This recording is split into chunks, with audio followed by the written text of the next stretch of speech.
Oke, saya akan baca ayat yang pertama, Mazmur 105 ayat 18. Mazmur 105 ayat 18. Ini yang kita pegang. Ya, Mazmur 105 ayat 18. Yang kita pegang bukan janji manusia. Yang kita pegang adalah janji pencipta alam semesta. Oh, ayat 19. Maaf, ayat 19. Maaf, saya salah. 105 ayat 19. Sampai saat firman-Nya sudah genap. Ayat hingga waktu untuk nubuatannya tiba. PS akhirnya terjadilah yang Tuhan ramalkan. MELT sampai waktu firman-Nya datang. Saudara, inilah langkah pertama FAYH.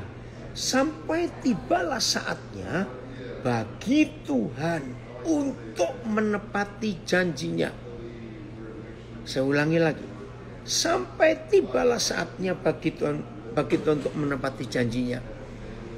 Nah, Pastor Aldo, ini saudara yang bertanya di Instagram saya, wow, puji Tuhan, buat harapan baru yang saya dapat.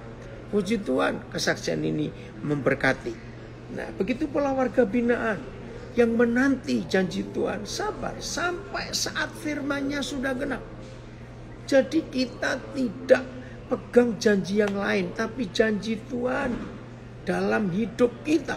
Kembali Filipus belum selesai, bagian terakhir ayat 19 ini. Dan janji Yahweh membenarkannya.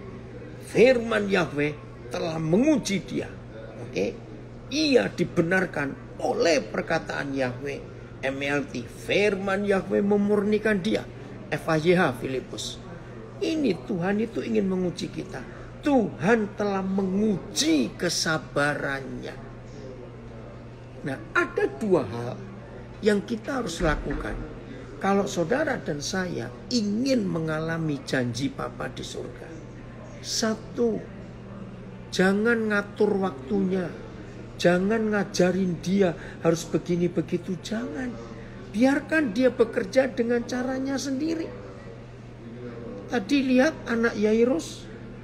Bapak mana yang gak was-was? Anaknya sakit hampir mati. Saudara, aduh, bisa bayangkan cepat ya Tuhan Yesus, cepat datang. Anakku mau mati. Ya ampun. Di tengah jalan diinterupsi, dihadang oleh seorang perempuan yang 12 tahun pendarahan. Sampai Tuhan Yesus bingung, siapa yang menjamah aku? Akhirnya waktunya terpotong lagi. Nah, ketika Tuhan Yesus sedang berurusan perempuan itu, datang utusan ke Yairus. Yairus, anakmu sudah mati. Saudara bayangkan. Tapi lihat yang Tuhan Yesus katakan, ayat 50 Lukas 8 tadi. Percaya Yairus, gak ada yang terlambat, gak ada yang terlambat. Saya tidak pernah menghitung berapa banyak janji Tuhan yang saya terima dalam hidup, walaupun perlu waktu untuk menantinya itu. Nah, jadi yang pertama, menurut Mazmur 105 ayat 19, satu ini penting. Biar waktu Tuhan yang terjadi, bukan waktu kita.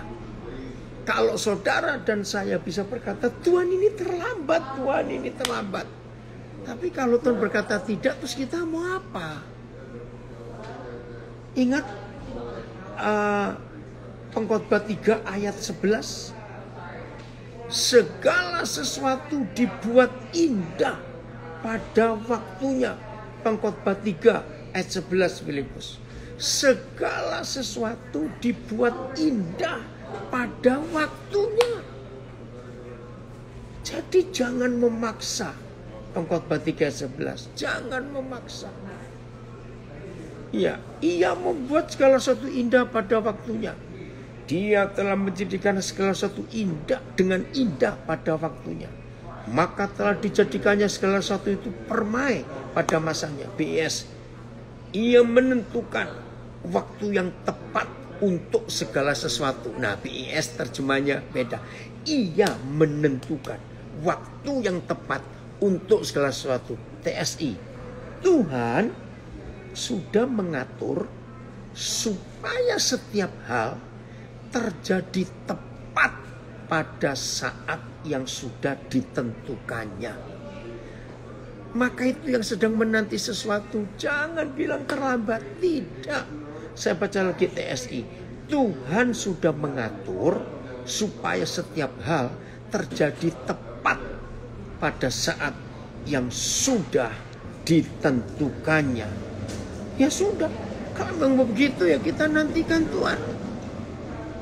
Ada kesaksian dari Bali ini. Baru pagi ini merenungkan tentang perbudakan di Mesir. Tuhan memberikan kita masa depan yang cemerlang. Tetapi seringkali kita merespon dengan mentalitas lama. Betul nak, ini anak saya di Denpasar. Terima kasih Tuhan untuk tambahan ini. Ayo kita sabar menanti apa yang Tuhan katakan. Nah ini hal pertama. Untuk saudara dan saya mampu dan harus mampu menanti dengan sabar janji Tuhan. Ya, semua ditentukan oleh Tuhan sendiri. Oh, dari Bantul Aldo ada memberi respon. Saya bacakan ya. Terima kasih Pak Aldo Sihaan atas kesaksian dan firman dibagikan. Kami sungguh terberkati. Salam dari Rumah Tahanan Bantul, Yogyakarta. Wih, luar biasa Aldo. Jadi berkat sampai di Jogja juga, sampai di Medan, sampai di mana. Nah, hal kedua, saudara, kenapa kita sering merasa Tuhan terlambat? Coba kembali ke Mazmur 119. Ada hal penting yang kita lupa. Kenapa kita sering mengatakan Tuhan kok terlambat? Tidak. Nah, saya mau baca dari beberapa terjemahan, bukan terjemahan baru. Firman Yahweh telah menguji dia. Terjemahan lama, yang telah menguji akan dia. BIS, ia dibenarkan oleh perkataan Yahweh. MILT, firman Yahweh memurnikan Yusuf. FAYH. Nah ini hal kedua untuk kita sabar menanti.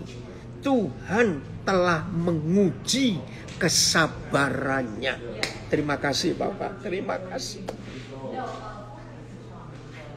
Saudara, ini Tuhan. Saya akan memberi kesaksian. Ya. Suatu hari di bulan Agustus tahun 98. Saya ada di Hotel Mulia, Jakarta Selatan. Tiba-tiba saya melihat seseorang yang saya tidak kenal. Tapi Roh Kudus bicara jelas. Kamu harus melayani dia. Saya masih berunding, ya orang itu siapa? Saya tidak tahu. Tiba-tiba orang itu hilang. Saya cari di lobi hotel, nggak ketemu saudara. Saya merasa bersalah, Tuhan ampuni saya kurang cepat tadi. Saudara, akhirnya saya merasa bersalah. Tuhan, saya salah. Besoknya saudara, karena saya masih nginep di Hotel Mulia, enggak tahu tiba-tiba dari mana muncul orang ini kelihatan lagi. Tapi saya sedang sibuk dengan beberapa orang dan pembicaraan saya nggak bisa saya potong. Saya bilang, aduh bagaimana ini, yang mana duluan ini. Sambil ngomong dengan beberapa orang, sampai orang yang saya ajak ngomong merasa nggak enak. Karena mata saya ngelihat orang itu lari kemana. Hilang lagi orang itu saudara. Saya minta ampun.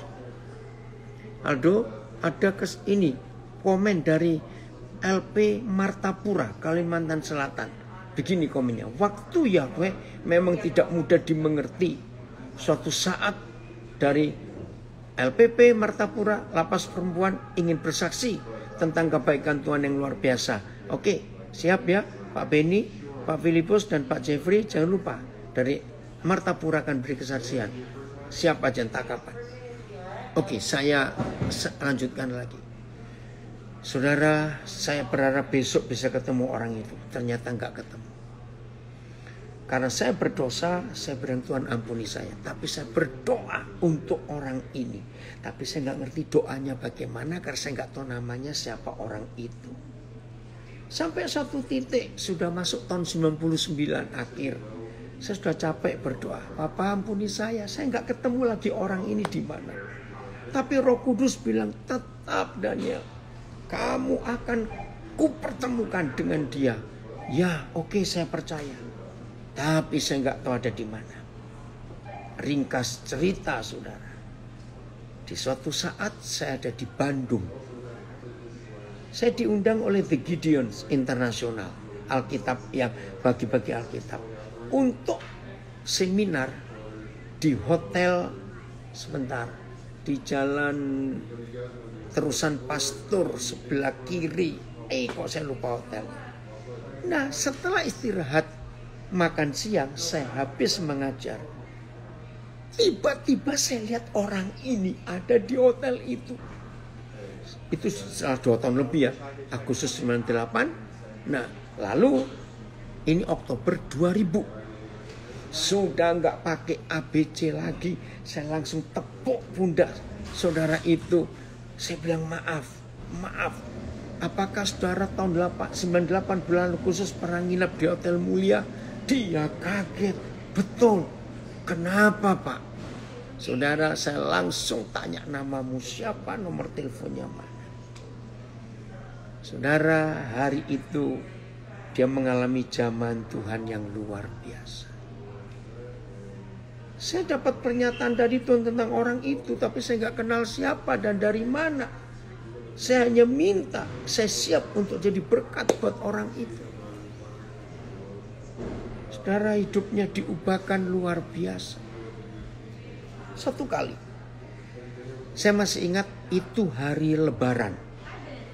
Tolong ingatkan saya, Lebaran yang bulan Agustus tanggal 9. Itu hari Lebaran pertama. Kalau nggak salah 2014 atau 2016, saya lupa. Saya itu lagi antri check-in di Bandara Cengkareng. Nah, biasanya saya dengan tim. Tapi kala itu saya berangkat sendirian. Karena sudah 2 orang anak saya berangkat duluan. Untuk ke Manila. Itu malam. Berangkatnya setelah jam 12. Nah, antriannya panjang, saudara. Saya lagi antri. Saya ini punya kebiasaan. Kalau saya lagi nganggur nunggu sesuatu, saya selalu bilang, Papa, saya harus berkati siapa.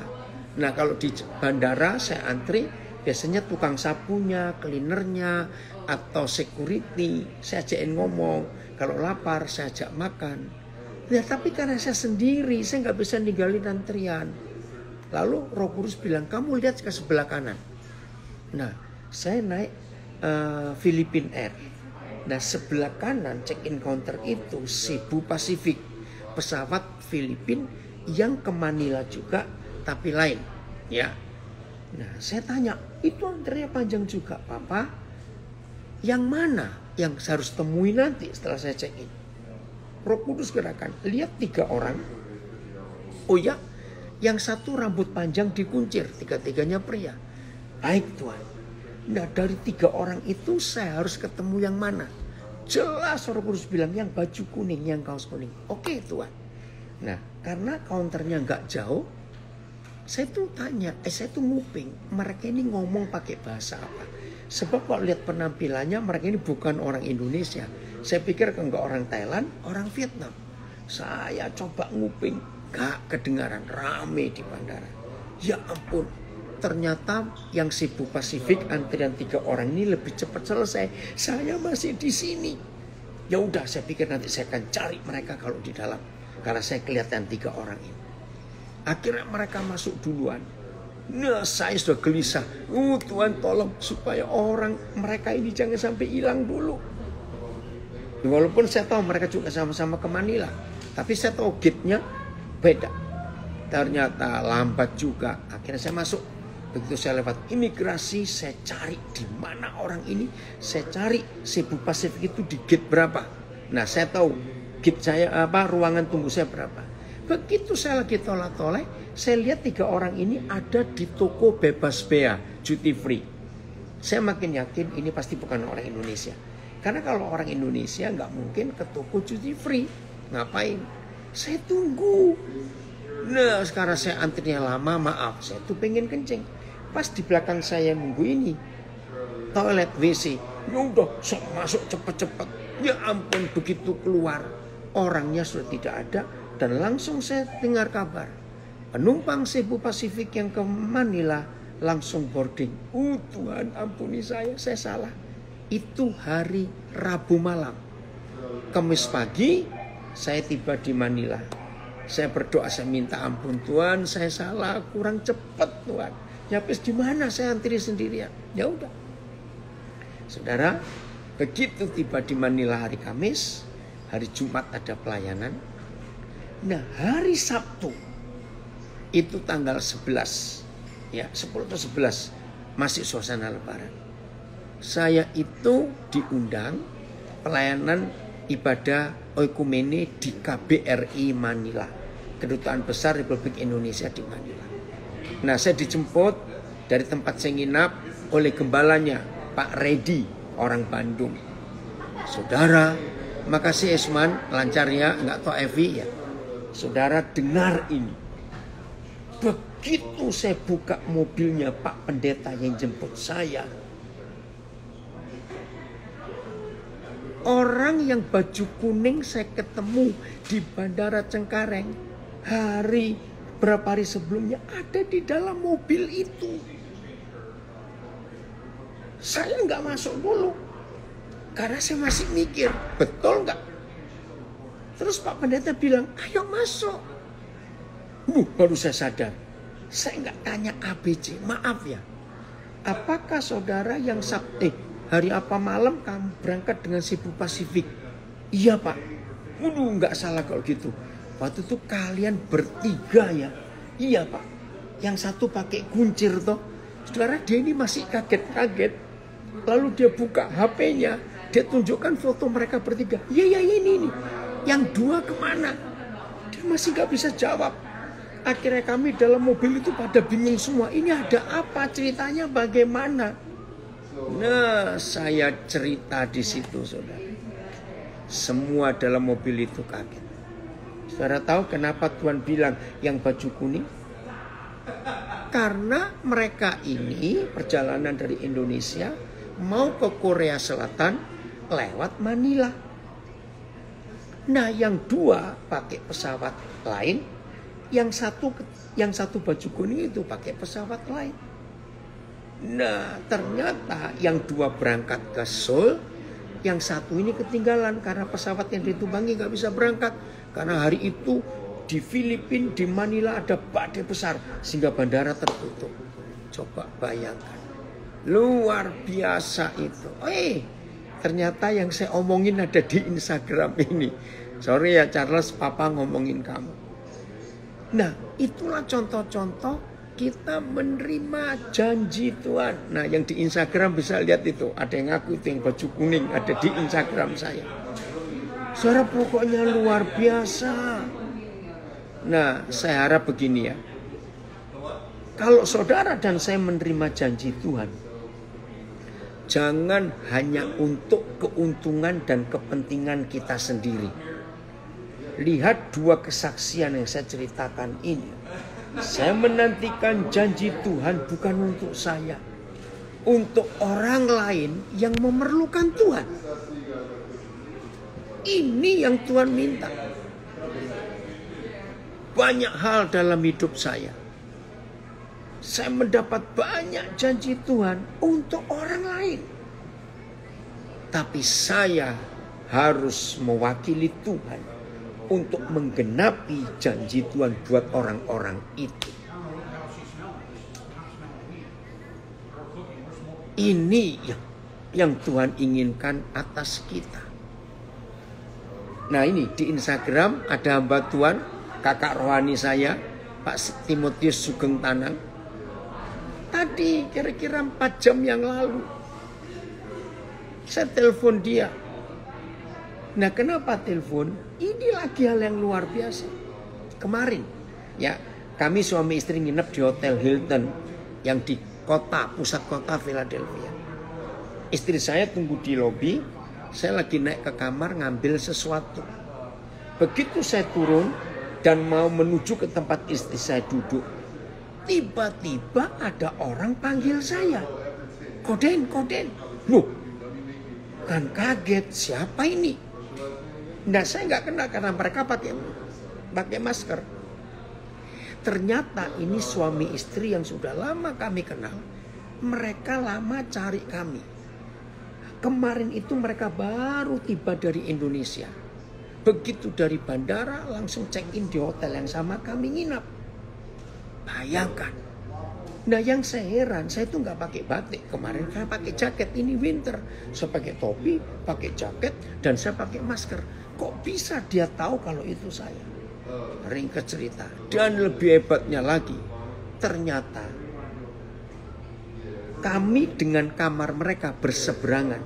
Kami kamar 430, dia kamar 427. Tuhan atur luar biasa. Dan ada satu pembicaraan yang akan memuliakan Tuhan dalam pekerjaannya. Saudara, berapa kali ada orang sama-sama nginep di hotel yang sama, nggak bisa ketemu. Karena kan kamarnya beda-beda, lantainya beda. Ini kok bisa pas? Sampai tadi Pastor Aldo bilang, itu kalau dihitung satu di antara sekian juta bisa ketemu. Betul juga.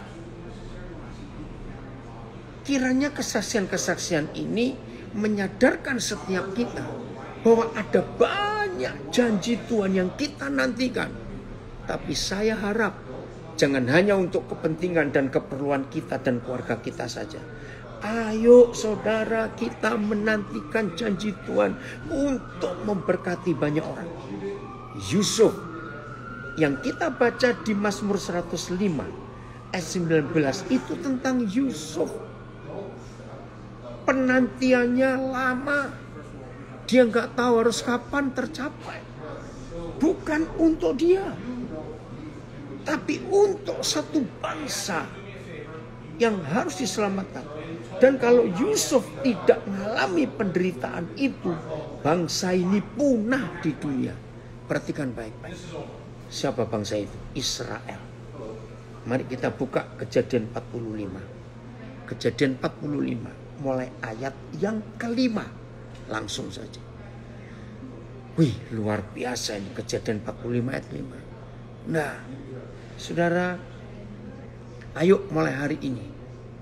Kalau kita menantikan janji Tuhan, bukan cuma untuk kita diberkati, tapi biar untuk banyak orang dampaknya. Ayat 5 Filipus. Langsung ayat 5, agak panjang pembacaannya. Tetapi sekarang, ini Yusuf berkata kepada kakak-kakaknya, tetapi sekarang kakak-kakakku, janganlah bersusah hati dan janganlah menyesali diri. Karena kamu menjual aku ke sini. Saudara perhatikan. Yusuf sadar sesadar-sadarnya. Yusuf belum pikun. Kamu yang menjual aku ke sini, kakak-kakakku. Kamu yang menjual aku. Menderita. Lihat kalimat berikut. Inilah orang yang hidup. Percaya akan janji Tuhan yang dia terima. Bukan untuk dirinya, bukan untuk kebaikan keluarganya saja, tapi untuk banyak orang, bahkan satu bangsa diselamatkan. Sebab untuk memelihara kehidupanlah Tuhan menyuruh aku mendahului kamu. Saudara baca lagi kalimat pertama, kalimat kedua. Janganlah menyesali diri kakak-kakakku, karena kamu menjual aku ke sini. Yusuf gak akan lupa pengkhianatan, kejahatan 10 kakaknya itu. Yusuf gak lupa. Tapi dibalik semuanya itu, Yusuf tahu. Sebab untuk memelihara kehidupanlah Tuhan menyuruh aku mendahului kamu. Ayat 6. Karena telah 2 tahun ada kelaparan dalam negeri ini. Dan selama 5 tahun lagi, masih lama, orang tidak akan membajak atau menuai. 5 tahun gak ada hujan, gak ada panen. Lihat ayat 7. Saudara-saudara warga binaan dimanapun saudara berada, jangan menyesali diri kalau saudara ada di dalam. Yusuf pernah ngalami apa yang saudara alami. Percayalah warga binaan, kalau saudara mengampuni orang-orang yang menjebloskan saudara, yang memfitnah saudara, masuk. Tadi sebelum mulai, saya dapat berita dari Pak Andreas, ada orang di penjara divonis 4 bulan. Bukan salah dia. Setelah dibuktikan di pengadilan gak ada bukti. Tapi yang lawannya itu uangnya banyak. Akhirnya dia masuk. Sabar. Menanti janji Tuhan itu sabar. Percayalah warga binaan, saudara akan jadi berkat setelah keluar nanti. Percaya itu.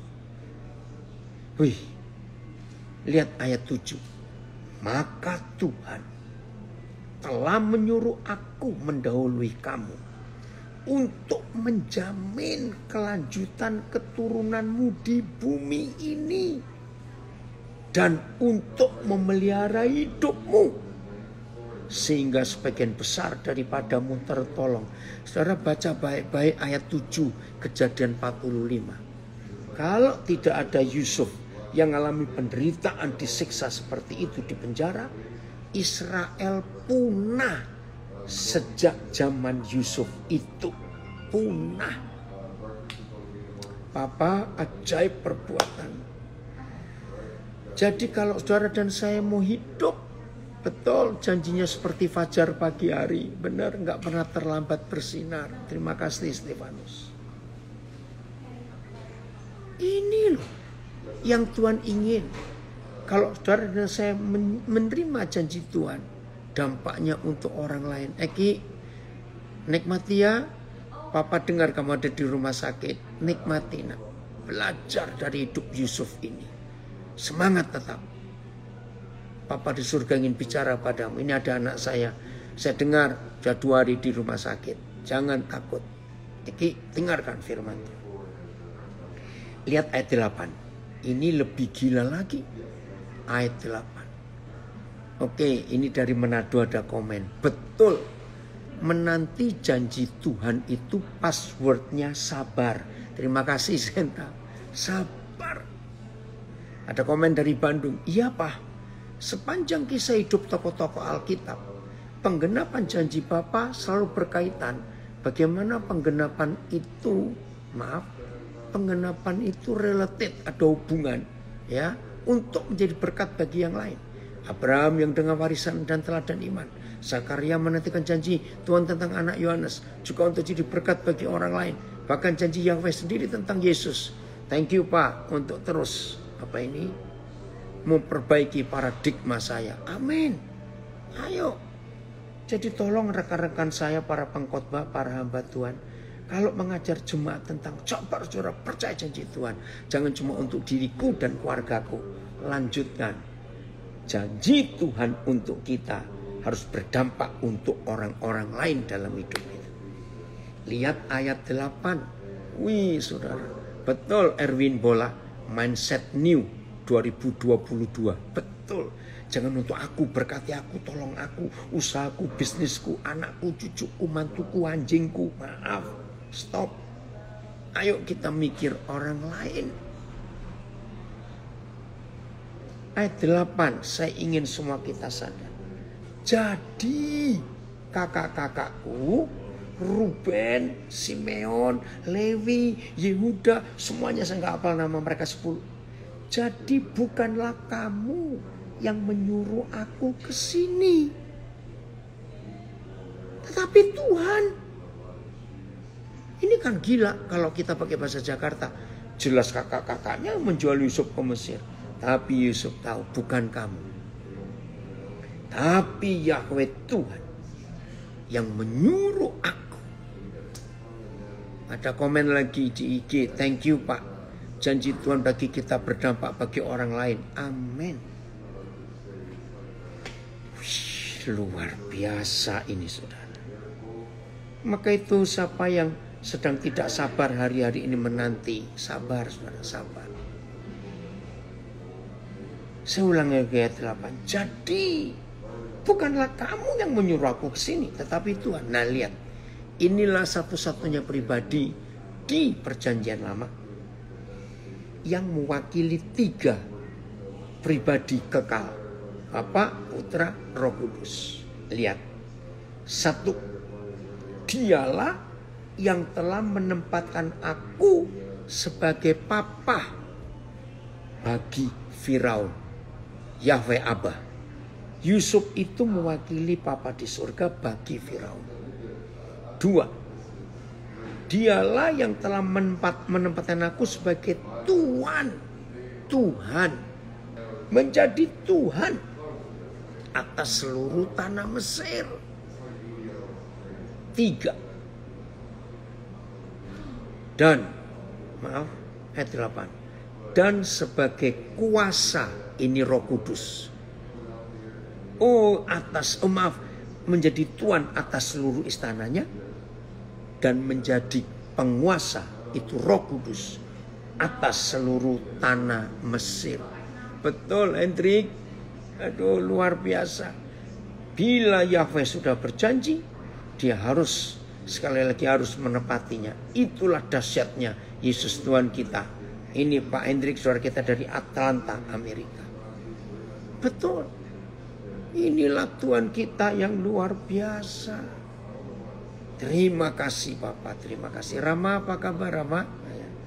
Jadi, ayo, jangan ragu-ragu lagi. Oke, saya tambahkan ayat ini. Bilangan 23 ayat 19. Bilangan 23 ayat 19. Haleluya. Ayo, jangan sibuk kita hanya menanti janji Tuhan untuk diri kita dan keluarga kita saja. Oh, baru dengar ya Yan? Iya. Yusuf ini mewakili 3 pribadi itu Tritunggal. Betul, Frans, kesabaran Yusuf menyelamatkan bangsa yang besar. Betul. Wih, terima kasih Bapak. Iya. Oke, ada yang meyakinkan. Saya menunggu keluarga besar bertobat dan percaya Tuhan Yesus. Mereka tidak mau saya bicara Tuhan Yesus. Apakah saya harus minta orang lain menginjili? Enggak usah. Biarkan Roh Kudus yang bekerja. Ya, saudara tetap jadi garam untuk keluarga besar. Nanti mereka asin sendiri. Ya, percaya itu. Oke? Bilangan 23:19. Coba yang tanya tadi pegang ini ya. Karena dalam Kisah Rasul 16:31 ada janji.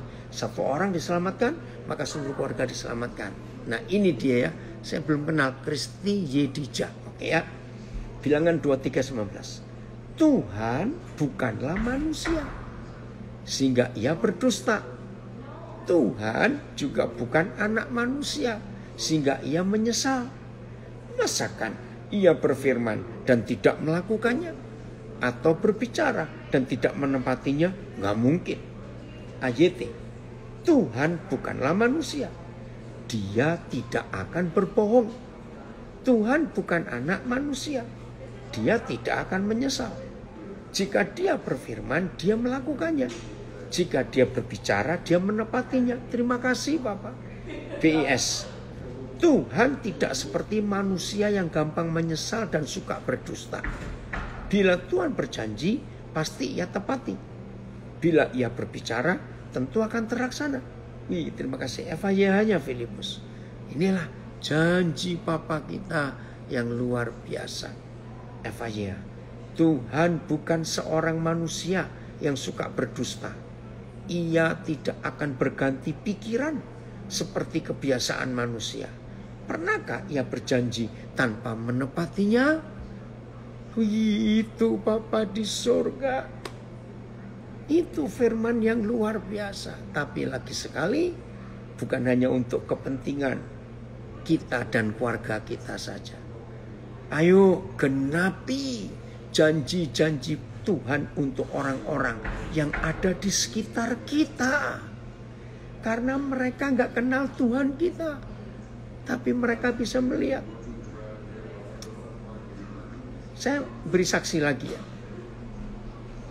Saudara masih ingat berapa bulan yang lalu ada seorang tukang cukur, ya, saya nggak kenal, tapi salah seorang anak saya cukur di tempat dia. Nah ketika anak saya ini cukur di tempat dia, Roh Kudus bicara, anak ini pengen kuliah, padahal dia nggak kenal. Lalu anak saya minta nomor teleponnya, diberikan ke saya. Pak, ini ada 1 jiwa pak, mau dikuliahkan. Lu kenal di mana? Itu di barbershop, saya lagi cukur. Oke, saya telepon dia. Aduh saudara, ternyata dia ini nggak tahu siapa ayahnya sejak masih kecil. Nah ditinggal. Akhirnya sekarang dia bisa kuliah Fakultas Hukum di Universitas Kristen Indonesia. Nah dia ini pengen punya motor untuk gerak kemana-mana buat kuliah. Nah dia dapat pinjaman motor dari kakak sepupunya. Tapi ini motor bodong. Motor yang gak ada STNK-nya, gak ada apa-apanya. Ya dia terpaksa pakai, cuma untuk malam hari saja. Nah tanggal 5 Desember yang lalu, waktu saya ajak anak saya ini ke gereja, dan ada anak saya yang lain ikut ke gereja itu, dan dengar kesaksiannya. Saya nggak punya uang saudara untuk belikan dia motor, tapi saya tahu Tuhan berjanji bahwa lewat saya anak itu akan dapat motor. Tapi gimana caranya saya tidak tahu. Pulang dari kebaktian, salah satu anak saya yang ikut bilang, Pak, saya ini punya motor tahun 2014. Tapi masih cukup bagus. Tahun 2014 dia foto speedometernya itu baru 60.000 sekian. Ya masih bagus. Jadi maksudmu gimana nak? Saya ingin berikan kepada Yusuf, tapi saya nggak bisa beri gratis pak. Terus gimana? Ya udah papa belilah. Dia tahu. Ya udah. Bayar berapa? Saya tanya.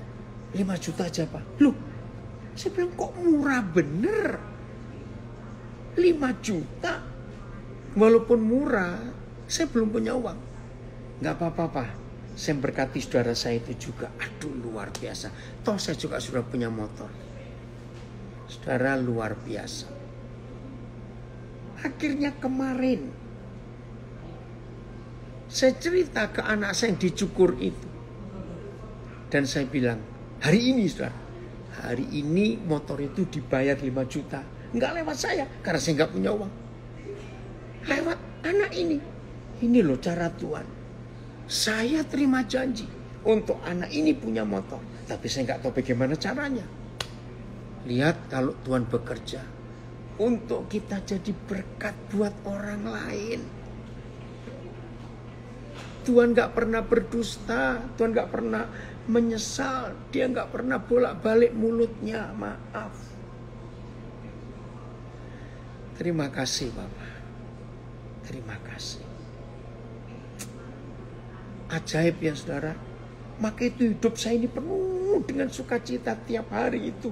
Saya mengalami janji Tuhan yang luar biasa untuk orang lain. Dalam nama Yesus, ada yang minta didoakan sakit, tapi harus ke dokter ya. Ada bercak putih di rongga mulutnya. Sampai sekarang saya nggak bisa merasakan rasa makanan dengan baik. Saudara cepat ke dokter untuk periksa, jangan lama-lama. Oke? Nah, coba saudara yang ngomong ini, ada nomor telepon saya, nanti saudara kontak. Ya, ini nomor telepon saya. Saya tunggu ya. Cepat nanti saudara kontak, saya nggak kenal. Itu siapa? Aduh, ada banyak kesaksian yang seperti ini. Yang Tuhan ingin kita itu jadi berkat buat orang lain. Ayat terakhir saudara. Terima kasih Bapak. Terima kasih.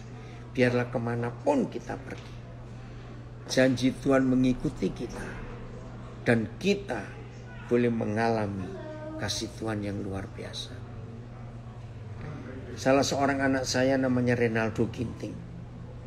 Itu punya hati, punya kerinduan, punya tempat untuk rehabilitasi orang-orang narkoba. Karena dia juga mantan narkoba.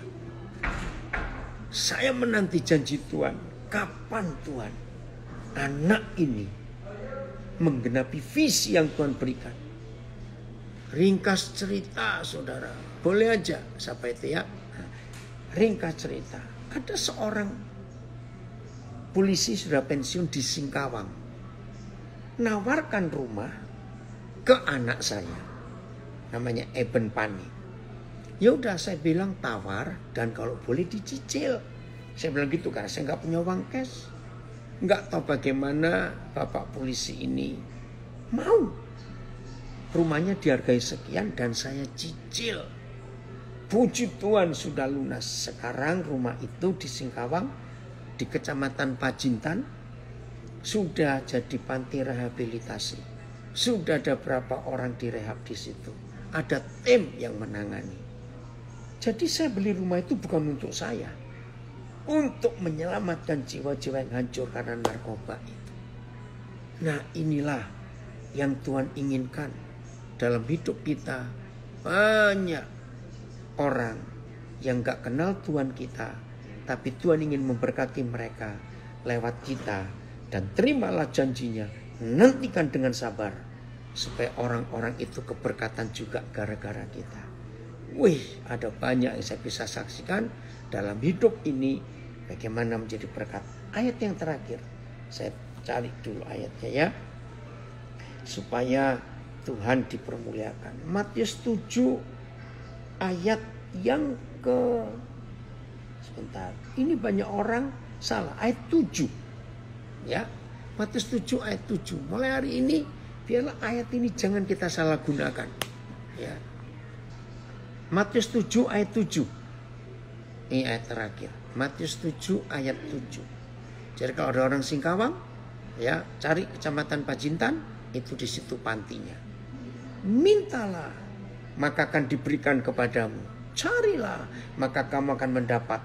Ketoklah, maka pintu akan dibukakan bagimu.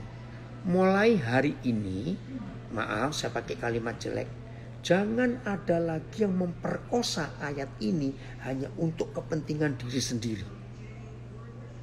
Karena ayat ini banyak disalahgunakan. Baik oleh pendeta maupun murid Yesus. Mintalah, maka akan diberikan kepadamu. Carilah, maka kamu akan mendapat. Ketoklah, maka pintu akan dibukakan bagimu. Stop. Oh, panti rehabilitasi kita. Singkatannya apa ya kita? Fan, terima kasih Bapak, kamu gabung. Nah, mulai hari ini Matius 7 ayat 7 yang sudah banyak dikhotbahkan. Stop. Hanya untuk memaksa Tuhan memberkati saya dan keluarga saya. Stop. Mintalah, carilah, ketoklah. Itu untuk orang lain yang gak tahu Tuhan kita sehebat itu. Dan biar lewat saudara dan saya yang punya Bapa sebaik Bapa kita di surga, orang-orang di sekitar kita itu pun bisa menikmati janji-janji Tuhan ini. Kan luar biasa bukan? Kalau itu terjadi dalam kehidupan kita, betul ya? Kalau itu terjadi di hidup kita, weh, hasilnya luar biasa saudara. Itulah kasih Tuhan atas kita semuanya. Jadi ayo mulai hari ini sabar menanti janji Tuhan. Itu untuk orang lain, nggak cuma untuk diri kita sendiri. Oh ya, ada yang komen ini, orang hebat Joyce. Papa, berarti Papa bisa membawa kita ke tempat atau situasi sulit nggak enak supaya pada akhirnya kita bisa memberkati orang lain seperti Yusuf. Betul Joyce. Nah, itu yang sedang Tuhan kerjakan untuk hidup kalian suami istri. Nikmati. Ingat tadi kesaksian Pastor Aldo, dia ngalami hal yang gak enak. 3 kali istri keguguran. Tapi sekarang jadi berkat buat banyak orang. Betul Joyce, ayo bangkit ya. Jadi yang gak enak pun bisa jadi berkat untuk orang lain. Woi Joyce, kamu dapat jawaban. Roh Kudus menolong kita. Kalau ada kesulitan-kesulitan di hidup kita, jangan cuma nanti janji Tuhan buat untuk kita, tapi kesulitan kita alami bisa berguna untuk orang lain.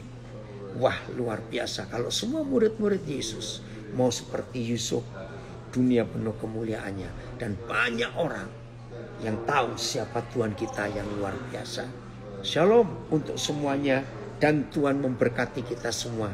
Sabar, password untuk menanti janji Tuhan. Senta, Ivan, Larry, gak lama lagi pulih total dalam nama Yesus. Haleluya.